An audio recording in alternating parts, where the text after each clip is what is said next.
Hey there, Kamon Skunk here, and it's hard to believe that I've already reached my 300th video, and I've managed to get more than 100 subscribers to boot.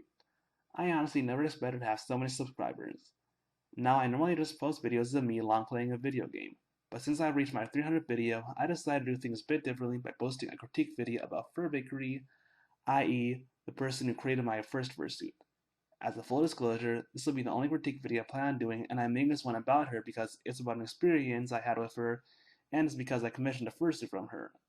In case you haven't seen my unboxing video, I mentioned on it that my original fursuit had a number of problems, specifically that it didn't look like my character much at all, and things in my fursuit that I didn't really ask for. Here I'll be elaborating more about what I said then. If you watch my FurAffinity page or have read some of the journals I post, then you might recall that I reviewed her in my fursuit a while back.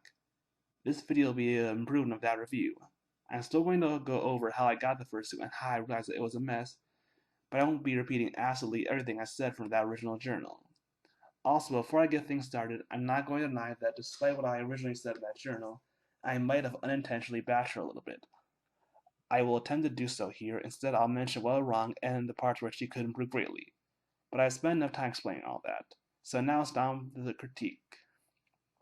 Also, as a side note, I hope that you'll enjoy those PlayStation 2 icons that I added with this. Hey, I didn't want this video to be completely boring after all. On with the review. I wanted to obtain a first of my character after my seasonal job became permanent, so I commissioned her in August 2016 after I was impressed with her gallery of fursuits. She told me that the estimated completion time would be between December and January. After saying that, she told me that the fur from my fursuit had arrived and that she offered to show me pictures of it. I said sure, why not, as I was interested in seeing the fur, yet no pictures of the fur were ever sent to me.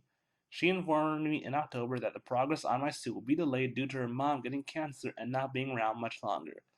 Around the beginning of December, I contacted her to see how progress was going, and she told me that there were no updates other than my head being carved out and that it would be finished in the quote time of February.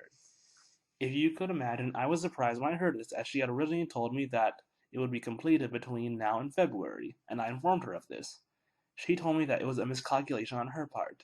Despite that, I was okay with it being done later than expected.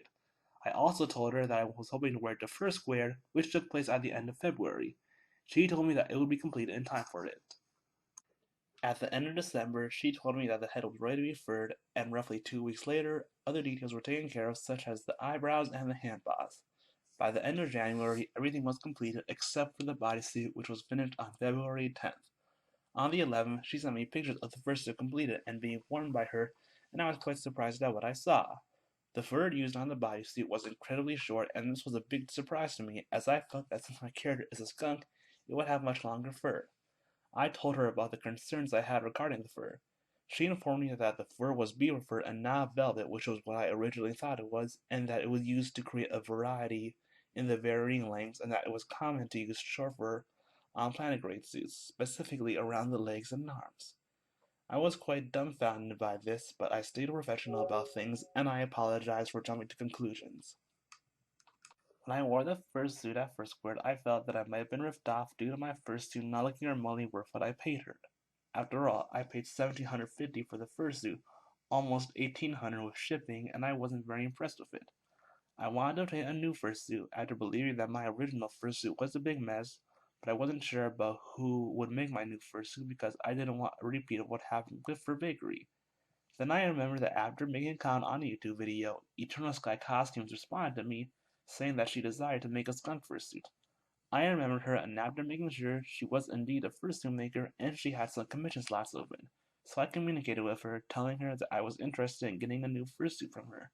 She gave me options for my suit, like the kind of fur I wanted and the paws. After I got back home from First Squared, I mentioned to her how I wasn't very impressed with how the hand and feet paws turned out, and she wanted me to explain what I meant. So I sent her pictures of the paws, and she felt that they looked very sloppily made, and that my paws from her would look far better than what I originally received. I decided to give my original fursuit another chance by wearing it to a bowling event. At first things were fine, but then I realized that there was a noticeable hole in my fursuit, and the thread was coming apart. It was the final nail in the coffin for me, and after I realized the holes, I contacted FurBakery saying that I wanted to sell my money back for the holes and because of the other problems I had with it, such as it not looking like my character much at all, the suit being far too small, and the poor quality despite the amount that I paid for it. She responded with a few things, like how due dates aren't accepted on her terms of service and how I wanted it to be completed in time for Foursquared. She said that she only makes four-fingered hands and that she only makes five fingers if it's specifically requested. She went on to say that she mistook the zigzags on my character's reference sheet as fluff, according to the artist's interpretation. She went on to say that I should have communicated with her better, and while I won't deny that she did make a good point about that, she's still definitely one to talk. I'll explain why later on. She told me that one must ask about refunds 2 weeks after receiving the fursuit, and that she offered to fix the fursuit's length to fit me better, but that she couldn't pay me a refund of $1,000, which I will not deny. In retrospect, that was a bit too much, and I realized that was a bit way too much to ask of her. I responded saying that she should have been much clearer on things and that she should have realized that she originally told me that the estimated completion time was between December and January. I also told her that I was disappointed that it took a long time to receive the fursuit when others can make fursuits in less time. I also brought up how I felt that her prices weren't very fair, with her prices on her Facebook page being $100 less than on her Furfinity page, which seemed really unusual to me. I also brought up that I talked to Eternal Sky Costumes after I felt that the fursuit was a big disappointment at Foursquared. After bringing this up to her, she first repeated that due dates aren't accepted and that the estimated completion times are not absolute.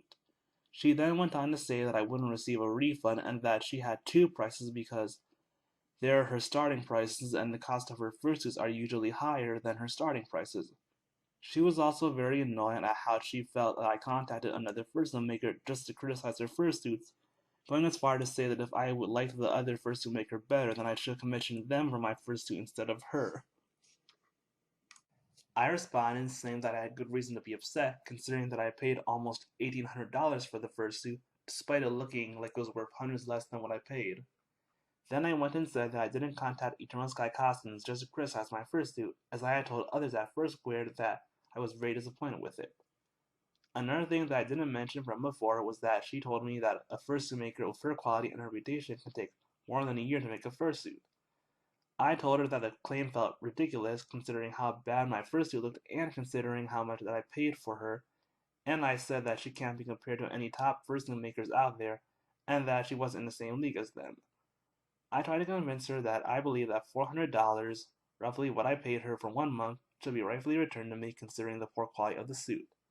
She refused and only said that I should block her and that I was nothing but rude, insulting, and ridiculous to her, while she allegedly tried to work things out by just offering to fix the suit and nothing else. Being a real smartass, in my opinion, the last thing she told me was to enjoy my suit, and I never heard back from her again as I was blocked from her on For Affinity. So yes, I understand that it took a while for me to go over the whole story, but it was necessary to understand all of the flaws. But now it's time for me to go over what I learned from that experience after spending time carefully looking at a few of her platforms. First, I'll start with how she runs her business. One important thing that should be noted is that her starting prices on her fursuits vary between her platforms. On her Facebook page, for example, the price of a Planet Grade suit is $1,500 plus, while on her Fur Affinity page, they're $1,800 plus, a $300 difference. Considering that some clients might not look at all of one's platforms and might look at just one of them instead of just all of them, having two different starting prices, especially when there's a $300 difference, is a bit of a red flag. Another thing that I noticed while doing research on her business management is that she has no terms of service for her fursuits that can be viewed on any of her platforms. She sent me her terms of service via an email. Now, while I can't speak for every single fursuit maker or artist, I know that most artists and fursuit makers usually have their terms of service ready to view at any time. Speaking of which, there's also no commission list that you can view on any of her platforms either. I had no idea that I was the last on her list until she told me via an email. Again, I'm not saying that everyone should, but it would make things easier to know exactly where one is on a commission list. Finally, and this can go for anyone, either an artist or a fursuit maker, but to have my fursuit be $100, $150 more than her original Fur Affinity prices, $250 more if you count her Facebook prices, is a bit jarring to say the least. Even if it is supposed to be the starting prices and not the actual prices of fursuit, the idea of having a fursuit being that much more than the original starting price is a bit ridiculous. Now look, if it's just $50 to $100 more, then that seems pretty reasonable. But in my opinion, I don't think that a fursuit should ever be more than $100 more from the starting price. I also checked her for affinity page not that long ago, and it says that she was closed for commissions until February 2017 as of this date that this video is being posted. And for the longest time, her featured journal said not to know her about any commissions. Well, considering that all the mixed messages that you're sending, how the hell is anyone supposed to know if you're open for commissions or not? Especially since you still use it to post your art pictures. And that journal that you posted it on for Affinity was up for almost an entire year, so there's no way anyone could have known if you were really open or not for commissions. When it comes to her business management, I find it a bit jarring that she gave me an estimated completion time up between December and January, but she didn't realize that it was a mistake until after I brought it up to her months later. As a first maker of a client, she should be keeping track of who she's doing her business with, and she should make sure that she remembers what she originally tells her clients. Especially when you remember that she said that she would send me pictures of the fur that would be used on my fursuit, but she didn't, and I didn't know what kind of fur would be used on it until after it was finished. More and more, I didn't receive the fursuit until more than 6 months after I ordered it, with the progress on it being incredibly slow. Now, she did tell me that due to her mom getting cancer and not being around for much longer, that the work on my fursuit would be delayed a bit. But I still didn't know where I was because, again, she has no commission list, and I didn't know that I was last until she mentioned it in December. It also would have been very helpful for her to mention that she doesn't put 5 fingers on her hand paws unless it's specifically requested. How the hell is anyone supposed to know that if you don't have anything like that on any of your platforms? As I looked on all our platforms and nothing of the sort was mentioned whatsoever. Next, it's time to move on to my biggest gripe about the whole ordeal. Her communication with me was next to non-existent. Sure, she responded when I made the monthly payments, but she never sent any pictures of the fur in September like she said she would. That, and she never asked if I wanted certain things on my fursuit. For example, I never asked for the chest fur, yet she put on my fursuit and it made zipping it up incredibly hard. I never asked for the incredibly short beaver fur, yet she put the short fur on my suit without ever asking me if I wanted a different kind of fur, and instead of voicing her concerns about whether or not my fursuit had zigzags, she instead mistook it as the artist's interpretation of fluff and added the straight lines without ever asking me if it even had zigzags. Hell, I didn't even know what kind of fur would be used on my fursuit until after the damn thing was already finished, as again, and she never asked me if I wanted a specific fur. Considering that the details like those are pretty important for fursuiters, and considering how much I paid to commission it, then you can bet your bottom dollar that I was very surprised when I saw those first pictures of my fursuit in February. Also, do you remember when she told me that I should communicate with her better? Well, the last time I checked, I was a client and she was the fursuit maker. If she had concerns or questions, then she should have asked me about them and not the other way around. To believe that I should have communicated with her better when it's her responsibility to get all of the information from the reference sheet is ridiculous. Now, yes, I should have said something when I saw that my first didn't have any zigzags on it, but if I had sent it back for her to fix it, then it likely wouldn't have arrived until after first squared, as first squared was at the end of February, and I didn't receive the first until February 16th. That and I was tired of the whole ordeal. At least with Eternal Sky Costumes, we talked about what I wanted on my fursuit, even when she was working on another fursuit, and I actually had choices. Heck, FurBakery even called me out for supposedly sending too many emails to her when I was asking about the products for my fursuit, and I asked her about them because the progress on it was incredibly slow, and again, the suit wasn't worked on until the end of December. Now it's time for me to talk about the fursuit itself. I sent her the duct tape in mid-October, yet she didn't actually work on it until February. Again, I can't speak for everyone, but who saves the bodysuit for last? Even Eternal Sky Costumes work on the bodysuit first, and personally, it makes a bit more sense to start working on it first instead of the head. But that aside, the bodysuit was incredibly small.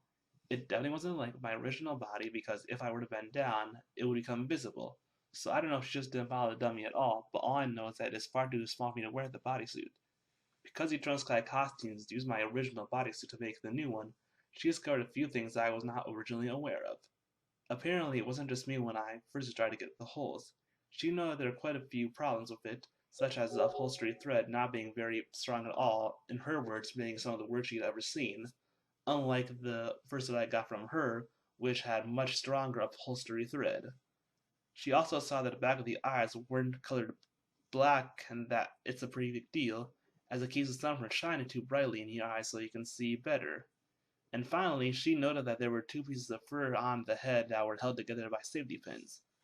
FurBakery claims to have been making fursuits for more than 4 years and that she's someone with a good reputation, but considering the poor quality of my suit and how much I was charged, I have to really question that claim. Before I give her my final grade, I have one last thing that should be mentioned. While doing more research on her, I learned that FurBakery used to use quote forms when it came to her fursuits, where it had options like the kind of fur you wanted to use on your fursuit, or if you wanted 4 or 5 fingers, claws, all of the essentials. But did she ever send me a link to this journal or ever bring this up? Hell no. She never did. If she had, though, things likely would have gone much smoother than how they turned out. Now, yes, the journal in question is a few years old, but if she didn't want to use the journal anymore, then she should have deleted it long ago because it can still be read by anyone, including clients, and they might still believe that she still uses it when in reality she does not. So, after reviewing all the evidence, I believe that score for her fursuit making is 1/2 out of 10. If you read my original review on Fur Affinity, then you'd see that I originally gave her 2 out of 10, and I feel that my reason for lowering my score is a justified one. I originally said that I like her gallery, and it's still impressive, and I was glad that she got the fursuit done in time for Fur Squared. But I'm taking back what I said about the fursuit being complete in time for the convention because I received it a mere 10 days before I attended it in its poor quality.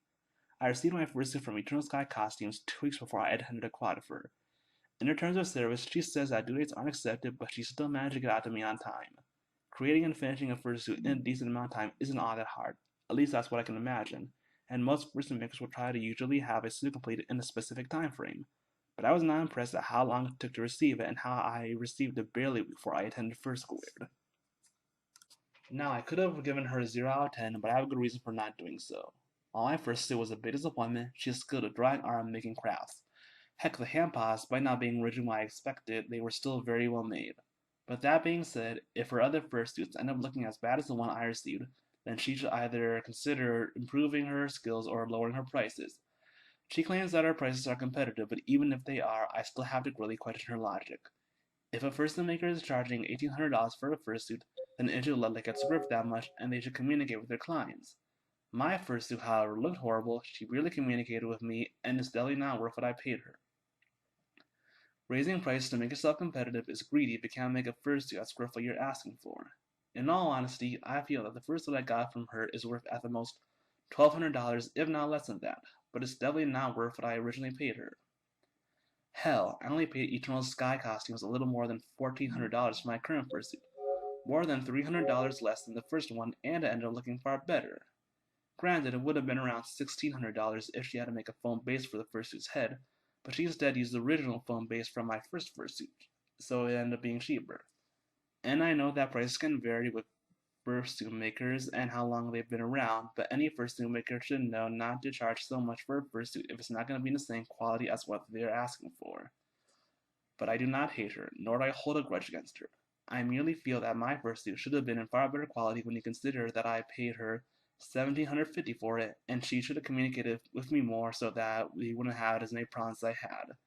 And blaming me, the client, for not communicating better and for communicating too much is a real low blow, in my opinion anyway. This is my final verdict. In my humble opinion, I still believe that some money should be rightfully returned to me considering the poor quality of the suit and for putting all the blame on me instead of owning up to the mistakes that she made. If my first suit was as good as her art, then there wouldn't have been any problems and I wouldn't have minded paying her the $1,750 for my suit. But almost no communication, not knowing what kind of fur would be used on my suit until after it was finished, not bothering to ask me if I wanted any chest fur or if my character had zigzags. These problems cannot simply be overlooked. I only wish that I had more positive things to say about her and my suit. Hey there, so here's some small notes about making this video. Originally, I thought that my review on FurBakery would be enough, but then I realized I'm not very active on it, and I was a little bit harsh in that review, so I decided to make this video as an improvement of that review. It was also a real challenge for me because I'm not the best at talking very clearly.